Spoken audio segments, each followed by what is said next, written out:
ఒక పల్లెటూరిలో బాబు అని అమాయక చిన్న పిల్లాడు ఉండేవాడు. కొత్త బొమ్మలు లేవు. పాత కాగితాలతో బొమ్మలు చేసుకొని ఆడుకునేవాడు. ఒకరోజు తోటలో ఆడుతుంటే మాయాబంతి అతని ముందు పడింది. హలో బాబూ, నన్ను మాయాలోకానికి తీసుకెళ్తావా అని మృదువుగా అంది. బాబు ఆశ్చర్యపోయినా ధైర్యంగా అంగీకరించాడు. బంతి గాల్లో తేలుతూ బాబును రంగురంగుల కార్టూన్ లోకానికి తీసుకెళ్ళింది.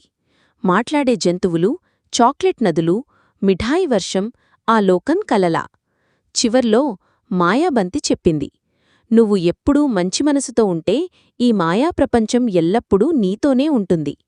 బాబు తిరిగి ఊరికి వచ్చి ఆ మాయా జ్ఞాపకాలను తన చిన్న పుస్తకంలో గీసుకుంటూ చిరునవ్వుతో జీవించాడు. ఇలాంటి కథలు మరిన్ని వినాలంటే వెంటనే మా ఛానల్కి లైక్ చేసి సబ్స్క్రైబ్ చేయండి.